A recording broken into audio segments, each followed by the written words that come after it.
Fala, queridão! Hoje é o nosso dia 82 da nossa leitura anual da Bíblia Sagrada. Para que você entenda, dia 82 de quê?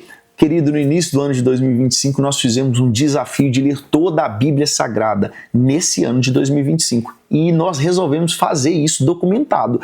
Cada dia é referente a um vídeo que a gente está gravando aqui. E hoje é o nosso dia 82 de 365 dias de leitura. São 365 dias e vão ser 365 vídeos. Hoje é o nosso dia 82. E a nossa leitura de hoje está em Mateus capítulo 20, versículo 17 até o 34, Números capítulo 15 e 16 e Eclesiastes capítulo 9, 13 até Eclesiastes capítulo 10, versículo 20.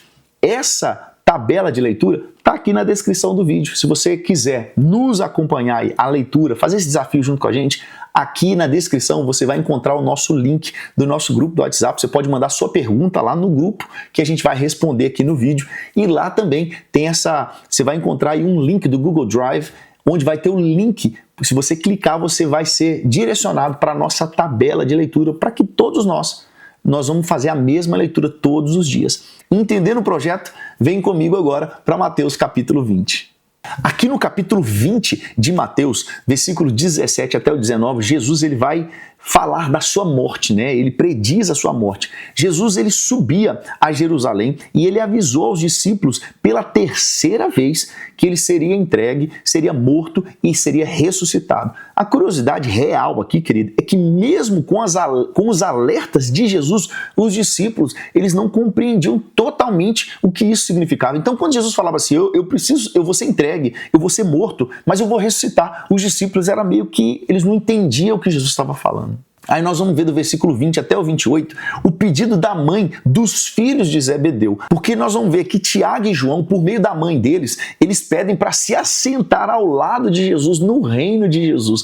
E Jesus ele fala sobre beber o cálice, referindo ao sofrimento e ao martírio que ele iria passar. E a lição prática que nós temos aqui, querida, é que a grandeza do reino é servir de fato. Não é ter posição de poder, não é ter status, não. É ser servo. Isso aí é a grandeza do reino de Deus. E a frase aqui que a gente pode colocar aqui como destaque é: quem quiser ser o primeiro, que seja servo. E uma curiosidade aqui, querida, é que Tiago, né, nós falamos aqui que Tiago e João, eles gostariam de se assentar ao lado de Jesus. Tiago, ele foi o primeiro apóstolo martirizado, ele foi o primeiro a morrer por esse evangelho. E a gente vê isso em Atos, capítulo 12, versículo 2, mostrando que ele realmente bebeu esse cálice que Jesus estava dizendo.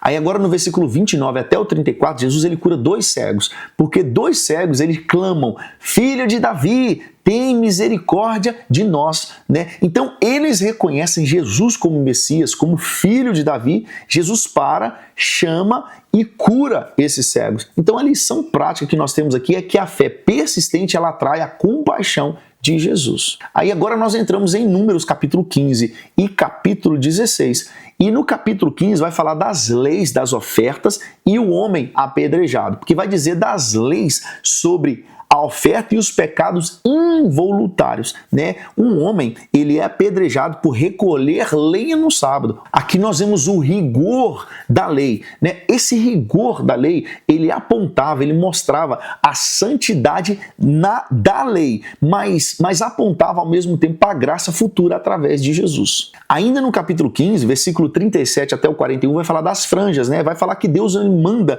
que eles usassem franjas azuis nas roupas para lembrar dos mandamentos. Uma curiosidade aqui é que esse costume ele é praticado até nos dias de hoje entre os judeus ortodoxos como símbolo da santidade. Aí nós entramos agora no capítulo 16, que vai falar da rebelião de Corá, porque vai falar que Corá, Datã e Abirão, eles lideraram uma rebelião contra Moisés e contra Arão, né? Deus faz a terra abrir, querido. A terra se abre e engole os rebeldes que estavam juntos com Corá, Datã e Abião, né? A Bíblia vai dizer que mais de 250 homens são consumidos pelo fogo ao tentar oferecer incenso. A lição prática aqui, querida, é que a rebelião contra a liderança escolhida por Deus, ela é perigosa e ela pode trazer julgamentos terríveis. E eu não estou falando aqui, não levanteis contra o ungido do Senhor, não estou falando isso. Eu estou falando de fato de uma liderança levantada por Deus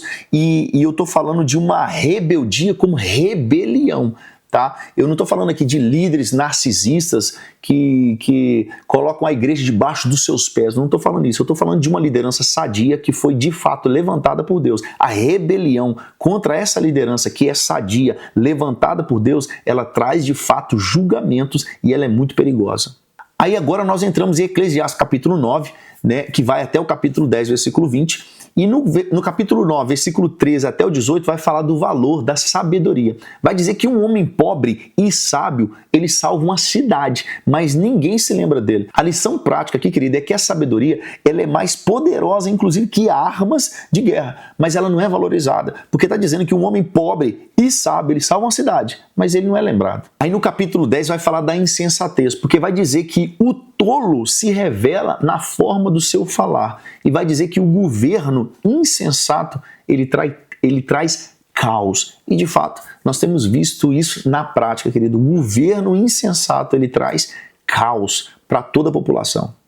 Tem algo aqui no capítulo 10 ainda, quando vai falar, a gente pode ter uma frase aqui, né, que vai dizer assim, a maldição até no quarto do rei, ela pode ser ouvida por uma ave. Cara, isso significa que até palavras em segredos, elas podem vir à tona. Uma curiosidade aqui é que a expressão a ave do céu, né, no capítulo 10, verso 20, inspirou o conceito inclusive de boato, fofoca, né, veio isso de ave do céu, ou seja, como um passarinho que leva a notícia. Então é isso que nós temos aqui como ave do céu. Querido, se a leitura de hoje faz algum sentido para você, se você aprendeu algo, né, com essa leitura, eu queria convidar você a deixar o seu comentário aqui embaixo, curte esse vídeo, se inscreva no canal. Lembrando que nós vamos iniciar uma série agora falando sobre seitas. Nós vamos trazer o conceito do que faz uma comunidade ser considerada uma seita e vamos falar de algumas seitas que sabidamente são seitas, né? E daqui uns dias vocês vão ter esses vídeos. Se quando você estiver assistindo esse vídeo, o vídeo da seita já tiver sido lançado, eles provavelmente vão estar aqui no card e você vai poder estar assistindo com a gente. Queridão, mas deixa o seu comentário. Quando você faz isso, a plataforma ela entende que o nosso vídeo é relevante e ela vai distribuir para mais pessoas. E eu te vejo amanhã no nosso dia 83.